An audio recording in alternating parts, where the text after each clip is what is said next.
Donc, les points d'appel, on a vu qu'il y avait les comorbidités. Il y a aussi donc les antécédents familiaux, on va en parler. Il y a la prématurité, qui est un facteur de risque important. Hein. Donc, finalement, tout ça, tous les points d'appel, ça constitue aussi ce qu'on appelle les facteurs de risque. Donc, la prématurité et puis, en fait, le faible poids de naissance qui serait important. Il faut finalement les deux conditions qui seraient importantes. Mais après, il y a des études qui ont essayé de dire, tiens, est-ce que c'est plutôt le faible poids de naissance ou plutôt la prématurité ? C'est plutôt la prématurité, en fait. Mais voilà, le faible poids de naissance, forcément, est corrélé avec la prématurité. Et puis, c'est là la discussion qu'on avait au départ sur la question de la paralysie cérébrale, tout ça. Pour certains, la survenue d'incidents neurologiques périnataux peut constituer un facteur de risque. Mais c'est là où on se retrouve un peu à la limite avec des atteintes neurologiques. Donc, la question sous-jacente, c'est est-ce que du coup, l'incident neurologique, c'est un critère d'exclusion? Ou est-ce que certains auteurs disent que ce soit une dyspraxie développementale ou que ce soit une dyspraxie liée, par exemple, à une anoxie, un problème donc d'alimentation en oxygène au moment de la naissance, on aura des tableaux assez similaires, des profils comparables. Donc, est-ce que c'est bien la peine de faire cette distinction de cause? Est-ce que c'est des troubles qui doivent être vraiment classés différemment ou est-ce que finalement on peut les rassembler? Est-ce qu'il y a un continuum entre un enfant qui aurait une prématurité sévère, qui aurait entraîné des incidents neurologiques qui auraient amené à une paralysie cérébrale ou une infirmité motrice cérébrale, et d'autres enfants qui finalement auraient, donc à l'autre extrémité du continuum, simplement une petite prématurité ou même pas grand-chose parmi ces facteurs de risque et qui auraient quand même donc un profil comparable. Est-ce que voilà, un profil comparable ou en tout cas un degré de sévérité qui varie, qui est lié à toutes ces conditions périnatales plus ou moins délétères. Voilà, c'est des questions qui sont posées. C'est vrai que du coup, certains auteurs vont parler de dyspraxie alors qu'il y a vraiment un incident neurologique périnatal et d'autres vont dire, bah oui, mais puisqu'il y a ça, on est dans une atteinte, on n'est pas dans la question d'un trouble, on ne rentre pas dans les critères de définition du trouble neurodéveloppemental comme par exemple suggère le DSM-5. Donc voilà, c'est quelque chose qui fait débat et on est un petit peu à la frontière avec tout ça en fait.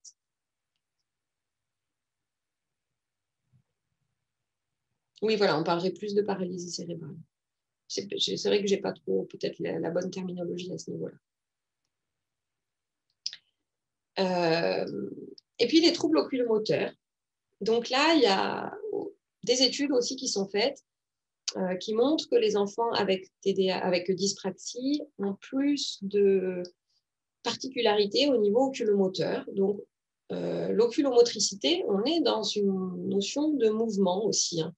Alors, on n'est pas dans un niveau de complexité et on est dans quelque chose de très automatique, avec peu d'intention, contrairement à tous les gestes dont on parle depuis le début, qui sont vraiment attention finalisée, etc.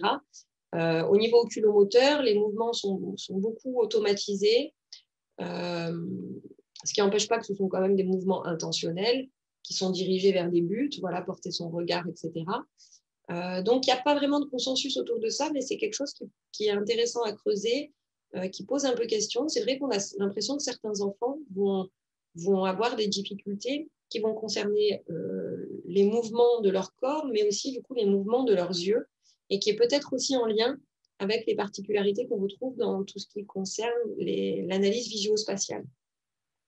Donc, je n'ai pas creusé davantage cette question, parce que voilà, il n'y a pas encore de consensus, que ça part un peu dans tous les sens, qu'il n'y a pas encore beaucoup d'études, et puis que ça nécessiterait de développer beaucoup d'autres concepts. Mais voilà, c'est une question intéressante.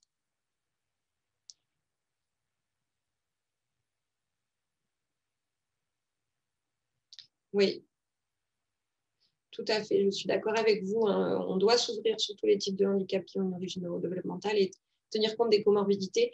C'est vraiment aussi de se dire, j'ai l'impression que vous rebondissez en disant ça par rapport à voilà, ce que je disais ici, c'est de dire finalement, peu importe la cause,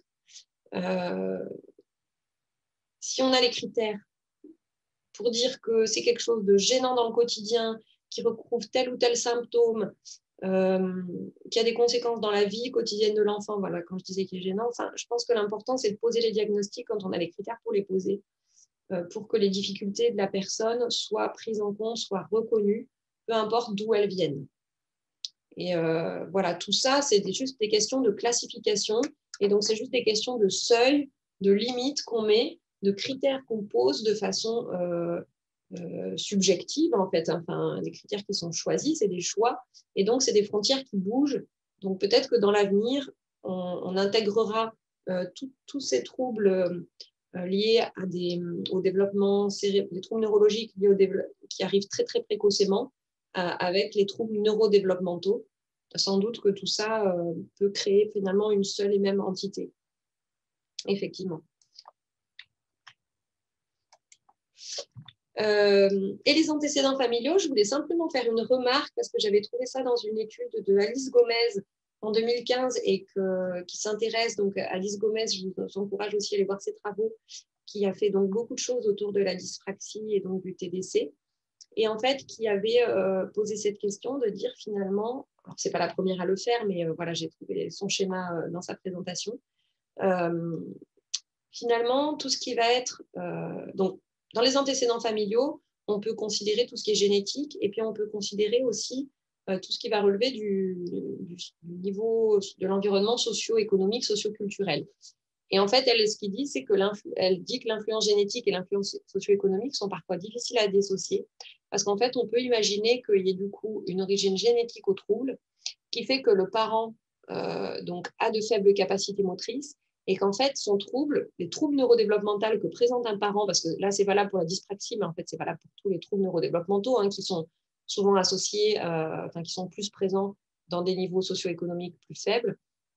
C'est peut-être aussi parce que du coup, les parents ayant des troubles neurodéveloppementaux ont atteint un niveau socio-économique plus faible et du coup, ce qui rajoute une influence environnementale donc, sur l'enfant.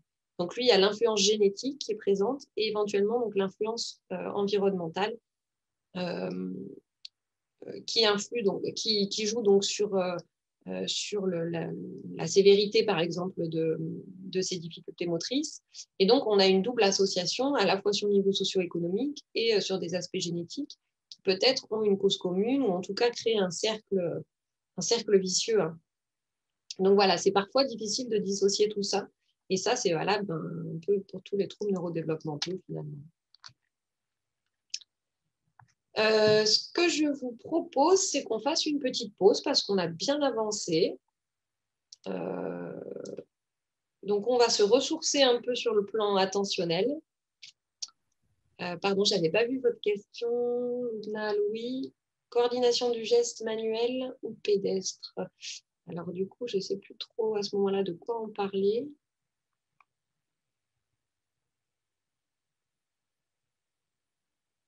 Et oui, en tout cas, ça peut concerner tous les types de gestes et autant les membres supérieurs que les membres inférieurs, donc autant tout ce qui va être bras que mains, que jambes, etc.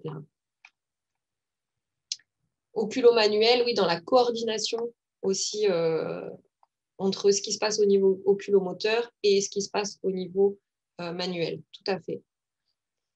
Ça peut du coup être coordonné, mais encore une fois, c'est difficile de démêler la cause de la conséquence. Est-ce qu'il y a des particularités motrices qui vont faire que le geste est moins précis, des particularités oculomotrices qui font que le geste est moins précis? Est-ce que le geste ayant des caractéristiques particulières demande des adaptations oculomotrices particulières? Est-ce qu'on a des cercles vicieux comme ça? C'est souvent difficile de démêler tout ça. Mais en tout cas, c'est souvent associé. On a des particularités oculomotrices, effectivement. On va reprendre. Donc, on va continuer sur nos signes d'un trouble du développement de la coordination, d'une dyspraxie. Et on va parler maintenant du profil intellectuel. Alors, le profil intellectuel, comme pour tous nos troubles neurodéveloppementaux dont on a parlé au cours de cette formation, il est évidemment important pour la question d'un déficit du développement intellectuel, donc d'une déficience intellectuelle qui pourrait finalement expliquer le décalage dans les habiletés motrices, dans le développement des capacités de coordination de l'enfant. Donc, d'éliminer en tout cas une déficience intellectuelle qui pourrait en être la cause. même si, on l'a encore vu, il y a vraiment on l'a redit pas mal de fois, il y a vraiment cette notion d'explicatif, c'est-à-dire que ça n'empêche pas d'avoir une déficience intellectuelle, mais d'avoir des difficultés dans toutes les habiletés de coordination motrice, des gestes, qui soient plus importantes que ne l'expliquerait la déficience intellectuelle. Donc, on élimine un déficit du développement intellectuel explicatif. Et puis, on peut aussi chercher des signes dans le profil intellectuel. On a en général chez ces enfants un profil qui est assez hétérogène, avec possiblement, mais ce n'est pas systématique, des indices visio-spatials, donc là pour parler des indices du WISC-5 en fait, des indices visio-spatials ou l'indice de vitesse de traitement qui pourraient être touchés. Tout simplement parce qu'en fait, plusieurs épreuves qui constituent l'évaluation intellectuelle et qui constituent des subtests de ces indices demandent des capacités visio-constructives, des capacités visio-spatiales, des capacités motrices, etc. Donc, comme par exemple l'épreuve des cubes, l'épreuve des puzzles, l'épreuve d'assemblage d'objets qu'on retrouve plutôt là dans la batterie pour les plus petits, dans la WIPSI. Les codes, donc qui est une épreuve graphomotrice, donc là où il y a vraiment le geste de l'écriture aussi qui est impliqué, mais qui demande aussi l'analyse de symboles. L'épreuve des symboles, justement, qui elle aussi demande de discriminer des symboles au niveau visio-spatial, ou l'épreuve des matrices aussi, qui est très chargée au niveau visio-spatial. Il y a des items de l'épreuve des matrices qui demandent vraiment une analyse visio-spatiale, des symétries, de l'orientation, etc. Il y a aussi des études qui montrent qu'on pourrait avoir un impact sur, la dyspraxie et les TDC pourraient avoir un impact sur la mémoire de travail. La mémoire de travail visuelle, on pourrait s'y attendre, parce que finalement, c'est des épreuves souvent très visio-spatiales quand on mesure la mémoire de travail visuelle, mais aussi des épreuves verbales. Et ça, c'est plus étonnant, mais c'est ce que montrent effectivement les études. Un peu comme on avait vu sur la dyslexie aussi, on voyait qu'en moyenne, l'IMT était plus faible. En fait, l'IMT est souvent touché dans les troubles neurodéveloppementaux, dans les dyslexies, dans les dysphasies, dans les dyspraxies. On ne comprend pas toujours les liens, pourquoi, mais les faits sont là.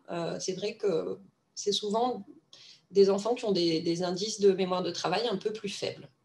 Donc là, on voit bien le lien avec l'IVS, l'IVT, avec l'IMT verbal, on le voit un peu moins. Mais voilà, en tout cas, c'est ce qui est repéré.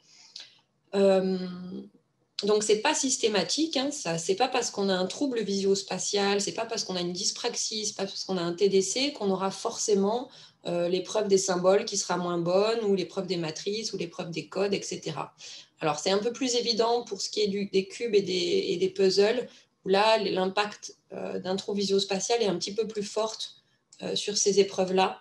D'ailleurs, c'est pour ça qu'ils font partie de l'indice visio-spatial, alors que ces épreuves-là, finalement, sont moins corrélées avec les aspects visio-spatiaux, et ils font partie de l'indice de vitesse de traitement. Donc, disons que c'est surtout sur ces 3 premières épreuves, et puis possiblement un peu sur ces 3 autres, mais de façon moins systématique. Mais dans tous les cas, tous les profils intellectuels sont possibles. Ce n'est pas ce qui fait le diagnostic. Mais en tout cas, c'est parfois des petits signes qu'on peut repérer à ce niveau-là.